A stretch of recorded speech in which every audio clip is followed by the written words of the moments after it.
Hello, everyone.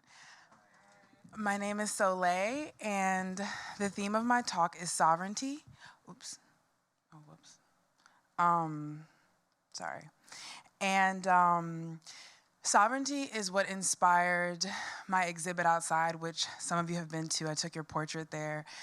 The flag in that exhibit is a flag from World War III. It was used by an organization called Free Wombz, which is an underground organization of female assassins and revolutionaries who prey on corrupt police and government officials. And that flag signaled the areas of the neighborhoods where it was safe for Black people to be. And so that's why I attach the theme of sovereignty to it. And before I move forward, I just want us to all know that sovereignty means supreme power or authority over yourself, self-governance. And so as Black people, although we do not have a currency or a geographic location, these are things that usually materially define sovereignty for populations. We do have energetic sovereignty, and we are a majority population on Earth. And so it's important that we are conscious of that. And so if you look under your seats, sorry, I put them in the middle because I thought most people would sit in the middle since it was so early.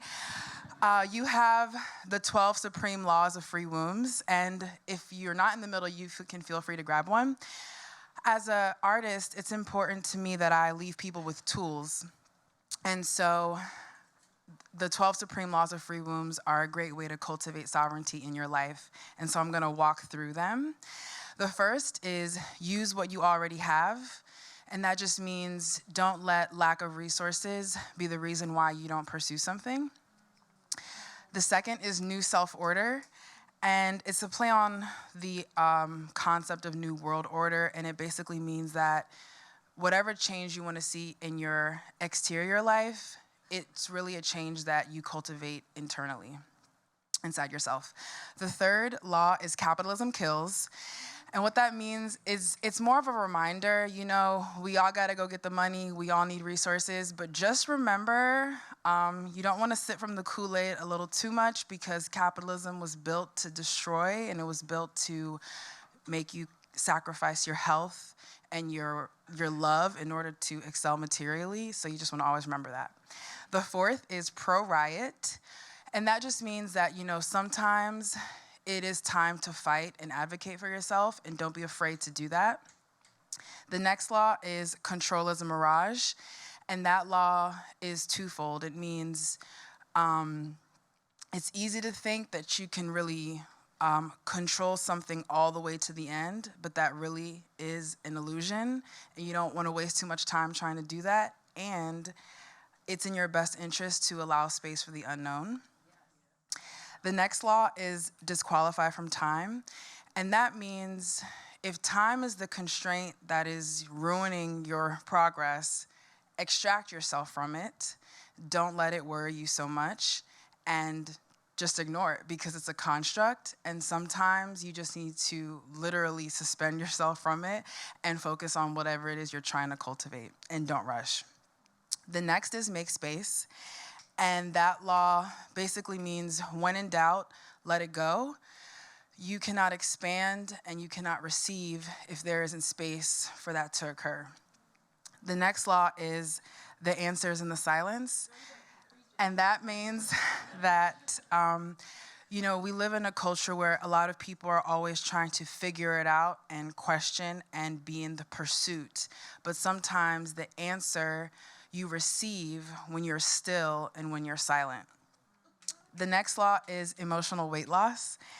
And that basically means that, you know, we think of like, what's holding me back? My job, my house, my car, my relationships, sometimes even like, you know, your physical ability. But a lot of times what's holding you back is your emotional baggage that you've been holding on to, whether it's guilt or shame or fear. And you really got to check in with yourself and let those things go if you're going to evolve. The next law is eternal reincarnation.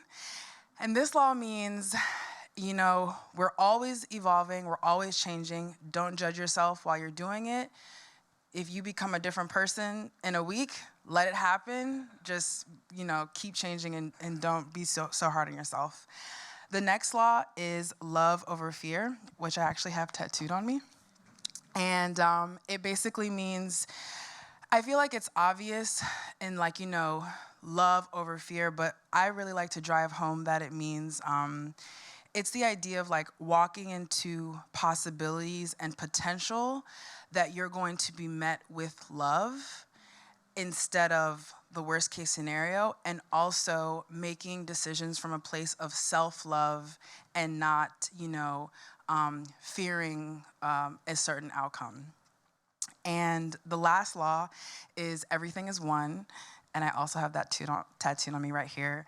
It's a circle, and it means, from a time perspective, everything is one, in that, your path and your future and your story, it's all connected, and you shouldn't feel shame or ever feel held up if you have to go handle your family matters over here.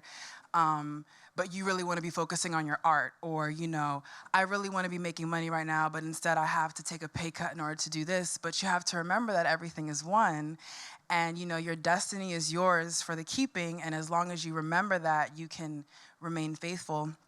And also knowing that in the present moment, everything is one, in that, the way you handled your personal relationships last night are impacting the experience you're having today at Afrotectopia, and et cetera, et cetera.